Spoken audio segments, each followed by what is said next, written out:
என்ன பண்றீங்க? Senior psychology படிச்சுட்டு இருக்கிறேன். இப்போ சொல்ல போகிறேன். சரி, ஓகே, ஸ்டார்ட் பண்ணலாம்.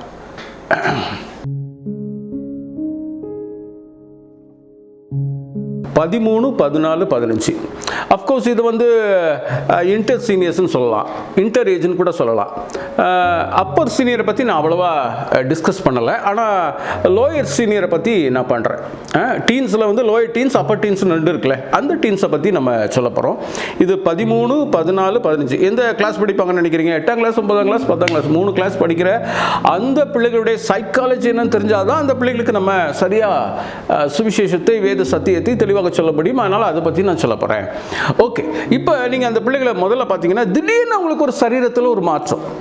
ஜூனியர் வரைக்கும் அம்மா அப்பான்னு ஒரே ஒன்றா பிடிச்சிக்கிட்டு அவங்களோட அலைஞ்சிக்கிட்டே இருப்பாங்க. இப்போ ஒரு 13 வயசு டீனேஜ் வந்த உடனே அவங்களுக்குள்ள சில மாற்றங்கள் வரும். என்னென்ன வகையான மாற்றம் வரும்? ஃபிசிக்கல் சேஞ்சஸ் வரும். பாய்ஸ் அண்ட் கேர்ள்ஸாக இருந்தாலும் ஃபிசிக்கலாக சேஞ்சஸ் வரும். சரீரத்தில் மாற்றங்கள் வரும். அடுத்தது அவங்களுக்கு மென்டல் சேஞ்சஸும் வரும். என்ன திடீர்னு ஒரு மாதிரி அப்சைட் அண்ட் டவுன்ஸாக இருக்கிற மாதிரி ஒரு சூழ்நிலை வரும். அடுத்தது பார்த்தீங்கன்னா அவங்களுடைய சோஷியல் கான்டாக்ட்ஸ்லையும் சேஞ்சஸ் வரும். அவங்களுடைய நட்பு வட்டாரங்கள் வேற வேற மாதிரி திடீர்னு ஒரு புது ஃப்ரெண்டு கிடைப்பான். ஏற்கனவே ஃப்ரெண்டாக இருந்தவங்களாம் விட்டுருவானுங்க. அவனே யோசிப்பா, என்னோட சேர மாட்டான், அவனோட சேரான் அப்படின்னு கம்ப்ளைண்ட் பண்ணுவான். அப்படி ஃப்ரெண்ட்ஷிப் மாற்றங்கள் வரும். இது மாதிரி சேஞ்சஸ் அவனுக்குள்ள நிறையா வரும். இது திடீரென ஒரு மாற்றம். இது அந்த பிள்ளைகளுக்கே புதுசு. இது எப்படி இந்த மாற்றம் வருது அப்படின்னு யோசிச்சிங்கன்னா, நம்ம பிரெயினுக்கு பின்னாடி உள்ள இருக்கிற இந்த பிட்யூட்டரி அப்படின்ற அந்த சுரப்பி வந்து சுரக்கிற சில ஹார்மோன்ஸ் மூலமாக தான் இந்த சேஞ்சஸ் வருதுன்றது பார்க்குற டீச்சர்ஸ் எல்லாருக்குமே உங்களுக்கு தெரியும் நினைக்கிறேன். அப்போ இந்த பிள்ளைகளுக்கு நம்ம இப்படி ஹேண்டில் பண்ணுறது. உதாரணத்துக்கு பார்த்தீங்கன்னா, இந்த கிளாஸ் எல்லாம் பார்த்தீங்கன்னா பேக் பண்ணி அனுப்பும்போது வெளியில் ஒரு லெட்டர்ஸ் எழுதியிருப்பாங்க. பார்த்துருக்கீங்களா? என்ன லெட்டர்ஸு? Handle with care. அதனால இந்த பிள்ளைகளை சரியாக ஹேண்டில் பண்ணாதான் இவங்களுக்கு நீங்கள் சரியாக ஆண்டவரை பற்றி அவங்கள நெருக்கி கொண்டு போக முடியும். ஏன்னா எந்த பரிசுத்தவானாக பிள்ளையாக இருந்தாலும் நல்ல வசனம் படித்து, நல்ல பைபிள் படித்து நல்லா வந்திருப்பாங்க. ஆனால் அந்த ஜூனியரை தாண்டி அந்த இன்டர் ஏஜ்குள்ளே வரும்போது அவங்களுக்குள்ள பல வகையான கேள்விகள், டிஸ்டர்பன்ஸு, திடீர்னு பார்த்தா இவனா இப்படி இவ்வளோ நல்ல பிள்ளையாக இருந்தானே அப்படின்னு சொல்லக்கூடிய சூழ்நிலையில் எல்லாருக்குள்ளேயும் அந்த சேஞ்சஸ் வரும். அதனால் இதை பற்றி நீங்கள் தெளிவாக தெரிந்து கொள்ள வேண்டியது முக்கியமானது. ஆக இதை சேஞ்சிங் பீரியட் அப்படின்னு சொல்லி நம்ம அழகாக சொல்லலாம். அதனால ஆசிரியர்கள், எடுக்கக்கூடிய ஆசிரியர்கள், இவங்களுக்கு ஹேண்டில் பண்ற டீச்சர்ஸ் ரொம்ப கவனமா இருக்கணும். இவங்களுக்கு நாங்க எப்பயுமே சொல்லுவோம், டீச்சர்ஸ் தேவையில்லை, நல்ல ஒரு கைட்ஸ், நல்ல ஒரு அண்ணன், நல்ல ஒரு அக்கா தான் இவங்களுக்கு வேணுமே தவிர, ஏய் நான் டீச்சர் அமைதியா உட்கார் அப்படின்னு சொன்னா they will shut their mind. அப்புறம் அப்படியே அமைதியா அவங்கள வாட்ச் பண்ணிட்டு இருப்பாங்க. அவங்க சரியா கவனிக்க மாட்டாங்க. இதை புரிஞ்சுக்கணும். நம்பர் 1, ஒருவேளை வீட்லயா இருக்கட்டும், இந்த நம்ம வீட்டு பிள்ளைகளே எடுத்துக்கோமே, ஃபர்ஸ்ட் அங்காரம் போ, அவங்க ஒரு பிரைவேட்டா இருக்கிற இடத்த விரும்புவாங்க. அது வரைக்கும் அம்மாவோட அப்பாவோடலாம் பக்கத்தில் படுத்து தூங்கின பிள்ளைகள்லாம் என்ன செய்வாங்க, இப்போ தனியாக ஒரு ரூம் வேணும், ஒரு இடம் வேணும்னு வருவாங்க.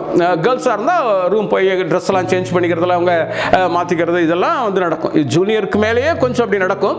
இந்த ஏஜ் வரும்போது ரொம்ப பிரைவேட், அவங்க லாக் பண்ணிட்டு அதிகமாக தனியாக இருக்கிறதை விரும்புவார்கள். தனியான ஒரு பிரைவேட் பிளேஸை விரும்புவாங்க. பாய்ஸாக இருந்தால் என்ன செய்வாங்க, தனியாக ஒரு டேபிள் எடுத்து ஒரு மூலையில் போடுவாங்க. ஒருவேளை வீட்டில் இடமே இல்லைன்னா அவனுக்குன்னு ஒரு ரூம் எதிர்பார்ப்பான். இல்லைன்னா அட்லீஸ்ட் ஒரு டேபிளாவது போட்டு, இது என்னுடைய டேபிள், என்னுடைய பிளேஸ், என்னுடைய புக்ஸ், இதை யாரும் தொடக்கூடாதுன்னு. அவங்க புக்ஸில் அவங்க பேக்கெல்லாம் எடுத்துட்டு டக்குன்னு யாராவது கை வச்சுட்டு அவங்களுக்கு ரொம்ப கோவம் வந்துடும். ஆக பிரைவசியை விரும்புவார்கள். அப்போ ஆஸ் அ டீச்சர் நீங்கள் என்ன செய்யணும்னா, அவங்கள கொஞ்சம் அவங்களுக்கு பிரைவசி கொடுக்கணும். அந்த பிரைவசியை நீங்கள் மதிக்கணும். அந்த அவங்க விருப்பங்களுக்கு கொஞ்சம் மதிப்பளிக்க வேண்டும். இது நம்பர் 1 முக்கியமான காரியம். ரெண்டாவது காரியம் என்ன அப்படின்னு சொல்லி கேட்டிங்கன்னா, மனநிலையில் தடுமாற்றம் இருக்கும். ஒரு நாள் வந்து ரொம்ப ஹாப்பியாக இருப்பாங்க, ஜாலியாக இருப்பாங்க, அவங்களுக்கே தெரியாது, மூடு ஜாலியாக இருக்கும், சூப்பராக சண்டே கிளாஸ் வருவாங்க. அடுத்த நாள் வந்து கொஞ்சம் அப்படியே சோர்ந்து போயிடுவாங்க, அவனுக்கே தெரியாது ஏன்டா அந்த சேஞ்சஸ் வருது. தடுமாற்றம் அவர்களுக்கு அதிகமாக இருக்கும். அதனால தடுமாற்றத்தில் நீங்கள் எப்படி இருக்கணும்னா, அவங்கள என்கரேஜ் பண்ணக்கூடிய டீச்சர்ஸாக வேணும். அவங்கள தேற்றுதல் செய்ய வேண்டும், அவங்களே தேற்ற வேண்டும். ஒருவேளை இன்னைக்கு வந்தால் என்னடா ஒரு மாதிரி டல்லாக இருக்க, பரவாயில்லடா, அது ரீசன்லாம் கேட்டு ஏன் டல்லு என்ன ஏதோ உடனே அவன் ஃப்ரெண்டுக்கிட்ட கேட்டு அவன் ஏன் டல்லாக இருக்கான், இப்படியெல்லாம் அவனுக்கே சொல்ல தெரியாது ஏன் டல்லாக இருக்கான்னு. நீங்கள் அந்த ஆராய்ச்சிக்கெல்லாம் போக வேணாம். அதனால் என்ன செய்யுங்க, அவன் டல்லாக இருக்கானா அந்த நேரத்தில் அவனை கொஞ்சம் வாடாப்பா கொஞ்ச நேரம் ஜெபம் பண்ணுவோம், வா வெளியில் போய் டீ குடிப்போம், இல்லை அப்படி ஏதாவது அவனை என்கரேஜ் பண்ண, வாடா கொஞ்ச நேரம் ஒரு மேட்ச் பார்க்கலாம் அல்லது ஒரு சின்ன கேம் விளாட்லாம், அப்படி கொண்டு போகணுமே தவிர அதில் நீங்கள் ஆராய்ச்சி பண்ணி அவன் ஏன் டல்லாக இருக்கான், அவனுக்கு வேறு ஏதாவது பிரச்சனை இருக்குமோ அப்படி இருக்குமோன்னு நீங்கள் பலூன் ஊதுன மாதிரி பிரச்சனையை பெருசாக என்ன செய்யக்கூடாது, ஊதக்கூடாது. இது ரெண்டாவது முக்கியமான காரியம்.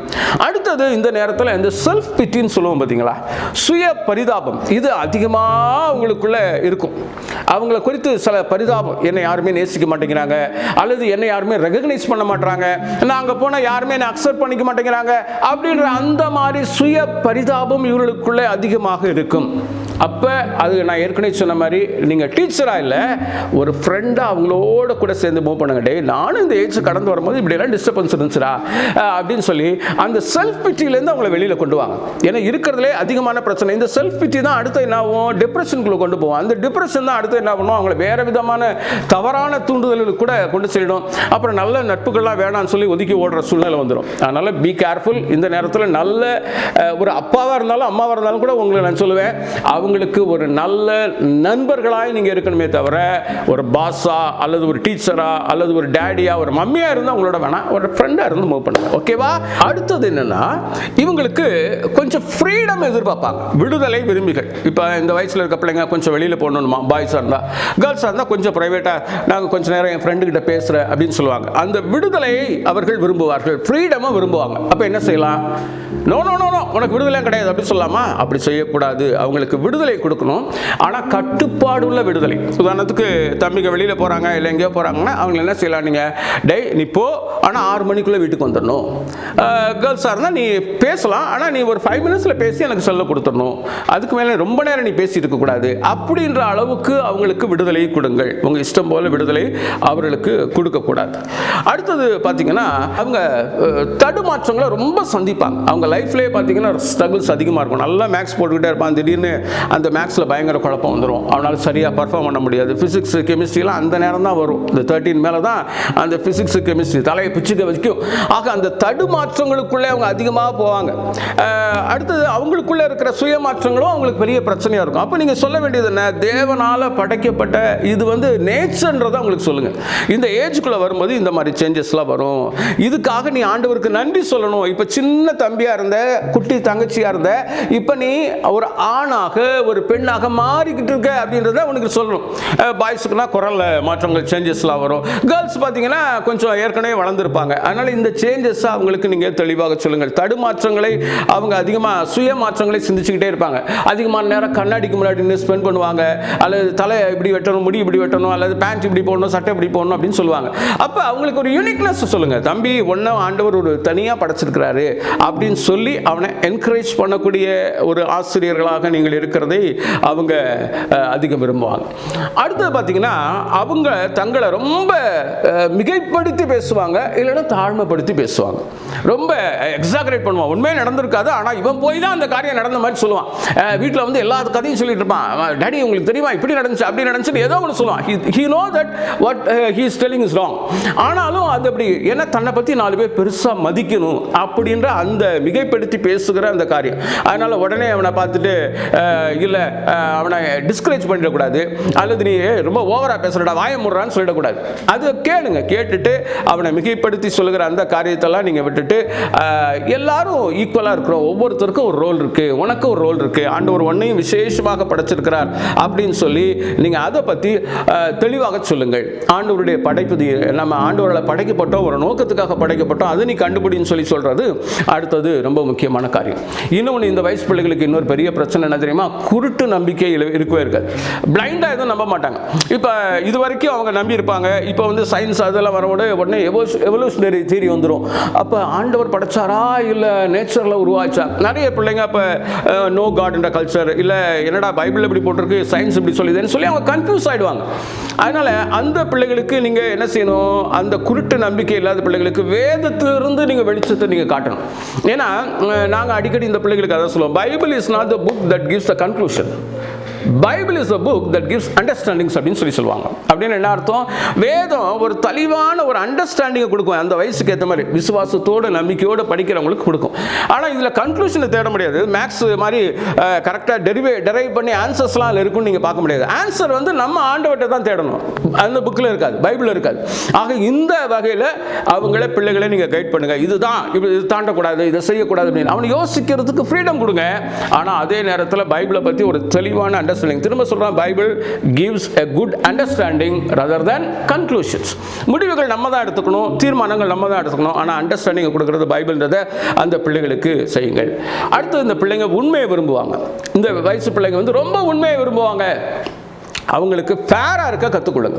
இப்போ ஒரு கேம் நடத்துறீங்க பாய்ஸ் அண்ட் கேர்ள்ஸுக்கு. அப்போ நீங்கள் பாட்டுக்கு ஒரு கேர்ள்ஸ் சப்போர்ட்டரா இல்லை பாய்ஸ் சப்போர்ட்டராக இருந்தால் அந்த பிள்ளைகள் ரொம்ப ஹர்ட் ஆகிடுவாங்க.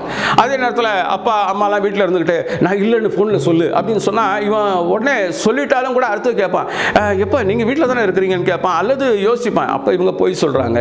அப்போ நீங்கள் இந்த பொய்யை நீங்கள் அவங்கள சொல்ல ஆரம்பிச்சிட்டிங்க ஏதோ ஒரு விஷயத்துக்குன்னா, அதுக்கப்புறம் நீங்கள் சொல்கிற எந்த உண்மையுமே அவங்க நம்ப மாட்டாங்க.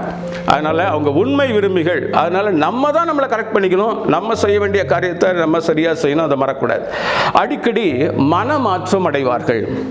அடிக்கடி மனமாற்றம் அடைவார்கள். நான் ஏற்கனவே சொன்ன மாதிரி ரொம்ப ஒரு நாள் டாப்பில் இருப்பாங்க, ஒரு நாள் வீக் ஆகிடுவாங்க, ஒரு நாள் வீக்காக இருப்பாங்க, அடுத்த நாள் பார்த்தீங்கன்னா டாப்பில் இருப்பாங்க. அவங்க மனமாற்றங்கள் அதிகமாக இருக்கும். அதனால் நீங்கள் என்ன செய்யணும், அவங்க மேலே அன்பு கூற வேண்டும். அவங்க நல்ல ஜாலியாக இருந்தாலும் அன்பு கூறணும், தாழ்ந்து இருந்தாலும் அன்பு கூறணும். ஒரு குரூப்பில் பார்க்கும்போது 2 பேர் நல்லா ஆக்டிவாக இருப்பான், ஒருத்தன் அப்படியே ஒரு மூடியாக இருக்கானா அவனை தனியாக கூப்பிட்டு அவனை என்கரேஜ் பண்ணி முன்னாடி கொண்டு வந்துட்டு அவனை கூப்பிட்றா வடா அப்படி போகலான்னு சொல்லி அவனோட கூட சேர்ந்து இந்த மாதிரி கேம், நல்ல ஒரு கேம், கொஞ்சம் அப்படி அவுட்டிங் போகிறது, அப்படி வெளியில் பார்க்குறது, கொஞ்சம் நேரம் மேலே போய் அவன்கிட்ட சும்மா பேசிட்டு இருக்கிறது, அந்த மாதிரி செக்ஷன்ஸ் நீங்கள் கொண்டு பண்ணுவே தவிர எல்லாமே உடனே புக் எடுத்து நோட் எழுது அப்படின்னு சொன்னால் அந்த பிள்ளைகளுக்கு அதில் ஒரு பெரிய இன்ட்ரெஸ்டே இருக்காது. அதை நீங்கள் அதிகமாக சொல்ல வேண்டும். அடுத்து பார்த்தீங்கன்னா நட்பு வட்டாரம் இவர்களுக்கு அப்போ தான் கொஞ்சமாக அதிகம். அதில் பாதிப்புகளும் வரும், பெனிஃபிட்ஸும் வரும். அப்போ நட்பு வட்டாரங்கள், அப்போ அவங்களுக்கு ஃப்ரெண்ட்ஷிப் வந்து பெரிய இன்ஃப்ளூயன்ஸாக இருக்கும். அப்போ நீங்கள் என்ன செய்யணும், அவங்கள ரொம்ப கேர்ஃபுல்லாக டீல் பண்ணுங்கள். 2 ஷிப் இருக்குது லைஃப்பில். ஒன்று ஃப்ரெண்ட்ஷிப், இன்னொன்று ஃபெலோஷிப். ஃபெலோஷிப்னா என்ன, நீங்கள் 1000 பேரோட ஃப்ரெண்டாக இருக்கலாம், ஆனால் ரொம்ப க்ளோஸாக இருக்கீங்க பார்த்தீங்களா, அவன் ஆண்டவரை நேசிக்கிறவனாக இருந்தால் தான் நம்மளும் ஆண்டவரை நேசிக்க முடியும். அவனுடைய வழி கரெக்டாக கர்த்தருக்கு பிரியமாக போனால் தான் போக முடியும். அந்த ஃபெலோஷிப்பில் யாரை வச்சுக்கணும், நீ வந்து ஆண்டவருக்கு பிரியமில்லாத நபர்லாம் அதில் வச்சுக்கூடாது. அப்போ இந்த 2 ஷிப்புக்குமான டிஃப்ரென்ஸை சொல்லுங்கள். நிறைய பிள்ளைங்க விழுந்து போகிறது இந்த இடத்துல தான். எந்த இடத்துல, அவங்க ஃப்ரெண்டாக வச்சுக்க வேண்டியவனை ஃபெலோஷிப்பில் வச்சுக்குவாங்க, ஃபெலோஷிப்பாக இருக்க வேண்டியவனை தூரத்தை வச்சுக்குவாங்க, ஃப்ரெண்டாக வச்சுக்குவாங்க. அதனால தான் அவங்க லைஃப் வந்து தடுமாற்றமாக கீழே விழுவதை பார்க்கலாம். அடுத்தது இந்த ஏஜில் தான் தலைவர்களை கடவுளை மாதிரி பார்ப்பாங்க. நல்ல கிரிக்கெட்டரோ அல்லது சினிமாக்காரங்களோ அல்லது கிறிஸ்டியன் சைடில், நம்ம சைடில் பார்த்தீங்கன்னா நல்ல மியூசிக் நல்லா வாசிக்கிறவங்க, ஆராதனை வீரர்களை பெரிய ஹீரோ மாதிரி பார்ப்பாங்க. அவங்கள ஏதாவது தப்பு செஞ்சால் கூட, தப்பு செஞ்சாலும் எங்கள் லீடர் அப்படி சொல்லுவாங்க. அவங்களை என்கரேஜ் பண்ணுவாங்க, இவங்களும் அதில் என்கரேஜ் பண்ணுவாங்க. ஆனால் நீங்கள் சொல்லணும், எல்லா தலைவர்களுக்குள்ளேயும் பிரச்சனை இருக்குது. யார் தான் சரியான தலைவர்னா இயேசு தான் சரியான தலைவர்னு சொல்லி அந்த பிள்ளைகளுக்கு நீங்கள் சரிவாக சொல்ல வேணும். பைபிளில் இருக்கிற பாசிட்டிவ்ஸ் அண்ட் நெகட்டிவ்ஸ், உதாரணத்துக்கு சிம்சன் எடுத்துக்கோங்க. அவன் மூலமாக நடந்த வெற்றிகள், தோல்விகள், யோசேப்பு, அவங்க லைஃப்பில் இருந்த பாசிட்டிவ்ஸ் அண்ட் நெகட்டிவ்ஸ் எல்லாத்தையும் நீங்கள் என்ன செய்யலாம், எடுத்து அலசி ஆராயணும். கூடுமான வரைக்கும் கேரக்டர் ஸ்டடீஸ் வந்து இந்த வயசுக்கு சரியாக இருக்கும். பைபிள் லெசன்ஸில் கேரக்டர் ஸ்டடீஸ் வந்து உங்களுக்கு அது நல்லாயிருக்கும். அதை இந்த பிள்ளைகளுக்கு அழகாக கொண்டு செல்லுங்கள். அடுத்து பார்த்தீங்கன்னா இந்த ஏஜில் இன்னொரு பிரச்சனை, எதிர்பாலின ஈர்ப்பு. ஆப்போசிட் செக்ஸ் மேலே அவங்களுக்கு ஒரு பிரியம் இருக்கும். ஒரு ஆண் மேலேயோ பெண் மேலேயோ உங்களுக்கு ஒரு பிரியம் இருக்கும். ஆண் வந்து வெளியில் வந்து பெருசாக எக்ஸ்பிரஸ் பண்ணுவான், எனக்கு அந்த பொண்ணு பார்க்குறா அப்படி இப்படின்னு சொல்லுவான். ஆனால் பெண் என்ன செய்ய மாட்டாங்க, அப்படி சொல்ல மாட்டாங்க. ஆனால் மனசுக்குள்ளே இருப்பாங்க, அவங்க ஃப்ரெண்ட்ஸ் சர்க்கிள்குள்ளே மெதுவாக பேசிக்குவாங்க. அப்போ நீங்கள் இதே சொல்லணும், இந்த ஈர்ப்புன்றது இயற்கை, நேச்சர், கரெக்டு, நேச்சர். ஆனால் இந்த நபர் மேலே தான் ஈர்க்கப்படுறது இருக்கே, அது தப்பு. நான் சொல்கிறது உங்களுக்கு விளங்குதா? இந்த மாதிரி நமக்கு ஒரு ஃப்ளக்சுவேஷன் பார்க்கும்போது நல்லா இருக்கலாம் அப்படின்றது ஒரு நேச்சராக நடக்கிற காரியம்.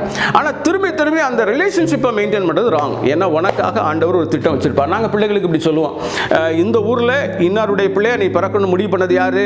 ஆண்டவர் தானே. அதுபோல் இன்னாருக்கு மனைவியாக கணவனாக நீ வரன்றதும் முடிவு யார் வச்சிருக்கா? ஆண்டவர் பண்ணி வச்சிருக்காரு. அது இனிமேல் பிறக்க வேண்டிய பிள்ளை இல்லை, ஏற்கனவே பிறந்திருக்காங்க. அதனால நீ ஜெபம் பண்ணு, ஆண்டவர் நடத்துவார். நீ இன்னொரு பிள்ளையை பார்த்தீங்கன்னா அது இன்னொருத்தருடைய ப்ராப்பர்ட்டியாக இருக்கும், ஆண்டவர் வச்சிருப்பார். அப்போ தட் இஸ் ராங்னு சொல்லி நம்ம டீச் பண்ணுவோம். அதை உங்களுக்கும் நாங்கள் ஆலோசனையாக சொல்லுகிறோம், நீங்கள் அதை சரியாக செய்யுங்கள். அடுத்தது எதிர்காலத்தை குறித்து கொஞ்சம் கன்ஃபியூஸாக இருப்பாங்க, திட்டமிட வைப்பாங்க. இந்த வயசு பிள்ளைகளுக்கு அது சரியாக பிளான் பண்ணுங்கள். என்ன பிளான் பண்ணுங்கன்னா, நீ 1000 திட்டம் போடலாம், ஆனாலும் ஜெபம் பண்ணு. ஆண்டவர் ஒரு திட்டம் வச்சிருப்பாரு, அந்த திட்டம் நடக்கணும்னு சொல்லி இந்த பிள்ளைகளை நீங்கள் கொண்டு போகலாம். கடைசியாக பார்க்கணும்னா, இவங்க ஸ்க்ரீன் வேர்ல்டு அடிக்கடி மொபைலோடு இருக்கிற பிள்ளைகள், அதை நீங்கள் மறக்கக்கூடாது. அப்போ நீங்கள் அதை எப்படி பயன்படுத்தலாம்? நீங்கள் பார்க்குற பெஸ்ட்டு வீடியோஸை அவங்கள பார்க்க வைக்க அவங்கள தூண்டலாம். அதை பார்த்துன்றதை அதுக்கப்புறம் பார்த்ததுக்கப்புறம் நீங்கள் ஒரு கான்வர்ஸ் பண்ணலாம். இப்போ உதாரணத்துக்கு நீங்கள் சண்டே ஒரு கிளாஸ் எடுக்கிறீங்க, அதுக்கப்புறம் என்ன செய்யலாம், ஒரு வீடியோ ஏதோ ஒரு பயோகிராஃபியோ ஏதோ ஒன்று பார்க்குறீங்க, ஏதோ ஒருத்தருடைய கமெண்ட்டை பார்க்குறீங்க, அந்த கமெண்ட்டை கொடுத்துட்டு இதை டிஸ்கஸ் பண்ணிட்டு வா, வெனஸ்டே அன்னைக்கு நம்ம ஒரு 15 நிமிஷம் நம்ம ஆன்லைன்லேயே கனெக்ட் ஆகும். இப்படி அந்த பிள்ளைகளை வழிநடத்தலாம். அடுத்து நீங்கள் என்ன செய்யலாம், அவங்களுக்கு கிரியேட்டிவிட்டி அதிகமாக இருக்கும், அப்போ அவங்களே கிரியேட் பண்ண சொல்லலாம். ஒரு கண்டென்ட்டை கொடுத்து, இப்போ உதாரணத்துக்கு சிங்கக்குட்டிகள் தாழ்ச்சியடைந்து பட்டினியாக இருக்கும், கத்தரி தேர்றவங்களுக்கு ஒரு நன்மையும் குறைபடாதுன்னு ஒரு சின்ன ஒரு வசனம் இருக்குது, உங்களுக்கு தெரியும், சங்கீதம் 34:10. அந்த வசனத்தை டேய் நீ இப்படி எப்படி ஒரு ஷார்ட்ஸாக கன்வே பண்ணி காட்டு, இதில் இருக்க கண்டென்ட்டை மற்றவங்களுக்கு புரியுற மாதிரி செய் அப்படின்னு சொல்லி அவனை ஒரு கிரியேட்டிவிட்டியை தூண்டிட்டீங்கன்னா அவன் மற்ற சைட்டெல்லாம் போய் பார்த்து டைமை வேஸ்ட் பண்ண மாட்டான். அவனே ஏதாவது ஒரு புதுசாக உருவாக்குவான். அப்போ யோசிப்பான், எனக்குள்ளே இவ்வளோ தாளந்து இருக்கா, திறமை இருக்கா, அப்போ அந்த கம்யூனிகேஷனில் அவன் இன்னும் கொஞ்சம் வளருவான். ஆக அப்படிப்பட்ட காரியங்களில் கூட அவனை நீங்கள் கைட் பண்ணி அழகாக கொண்டு செல்லலாம். ரைட்டா? அதனால் இந்த பிள்ளைகளுக்கு நல்ல ஆசிரியர்கள் தேவையில்லை, நல்ல ஃப்ரெண்டாக நீங்கள் இருந்து இந்த பிள்ளைகளை ஆண்டவருக்குள்ளே நடத்துங்க. அந்த பிள்ளைகளோட நேம் லிஸ்ட் எழுதி வச்சு முழங்காலே நில்லுங்க. கண்டிப்பாக அந்த பிள்ளைகள் கர்த்தருடைய ராஜ்யத்தில் ஒரு சொத்தாக மாறுவார்கள், முத்தாக மாறுவார்கள். அதுக்கு நீங்கள் தான் பொறுப்பு. செய்வீங்கன்ற பெரிய நம்பிக்கையோடு உங்கள்கிட்ட விடைபெறுகிறோம். பாய்.